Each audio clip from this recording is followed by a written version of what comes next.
Hello and welcome. My name is William Wadka and you're watching Sports Talk. Today I will be talking about the Buffalo Bills. They started their season off yesterday playing at New York against the Jets. In this game, the Bills saw a loss 48-28. This game did have a couple positives for the Bills, but ultimately a lot of the negatives overshadowed those positives. Ryan Fitzpatrick went 18 for 32 with 195 yards passing and 3 TDs. But 3 key interceptions is what helped the New York Jets win this game. Fitzpatrick did not look well in the pocket, seemed to be rushing, and was not reading the defense well. There were a couple times where passes were either incomplete, batted down, or intercepted because he was not reading the safeties and the linebackers who were running underneath the routes that the receivers were taking. One in particular that ended up in a touchdown was one where Nelson was running a slant route and did not see, Fitzpatrick that is, did not see a safety running underneath that slant route, and he intercepted the ball for a touchdown. This game did see one good thing though. We did see that CJ Spiller is prime and ready to go for the Bills. He did have a 55-yard running touchdown that did help the Bills. But one thing to watch out for is their other running back. Fred Jackson did start the game, but he had to leave the game early due to a leg injury. His status is unknown. The Bills didn't look all that great on defense as well. They had a lot of times where they just looked like they were pushed and pushed around. Now this could be that the whole Tebow and Sanchez thing, as well as them switching them in and out, that may have confused the defense. But there is no reason that the Bills defense, who at one point was ranked first in the league last season, should be pushed around enough to suffer a 48-28 loss.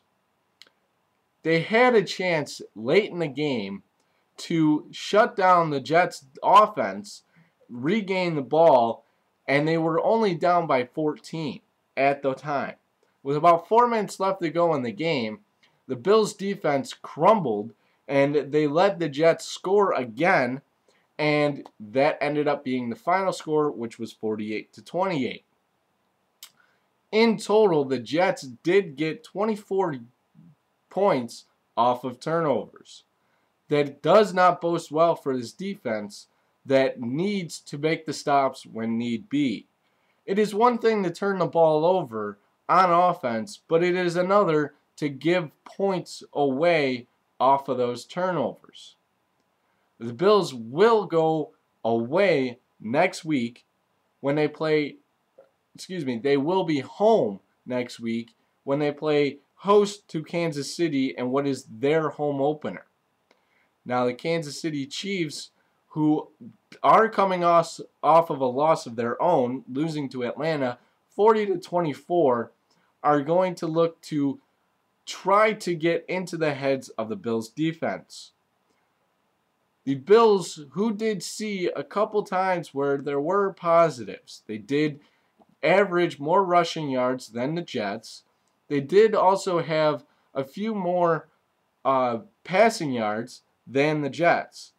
But ultimately, the score does tell the truth. And the truth is the Bills need to work hard in order to make this a reasonable season. They are known for slow starts, but this one is something that Bills fans did not see coming. With such high hopes in the offseason deals that they did make, one in particular getting Mario Williams, who did end up having only 1 tackle in this game, was unstoppable. The Bills need to work together in order to get something going. There were a couple times where Fitzpatrick's passes were okay, it was just they were a little too high. Nerves could have been a factor, but doubtful. Fitzpatrick, who is in his last season on his contract, is looking to help the Bills.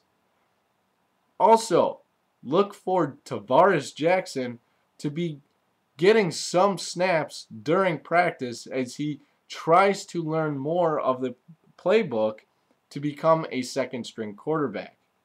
If the Bills season continues like this, it is no wonder that Tavares Jackson will eventually make his Buffalo debut start. For that, I am William Wadka, and you are watching Sports Talk.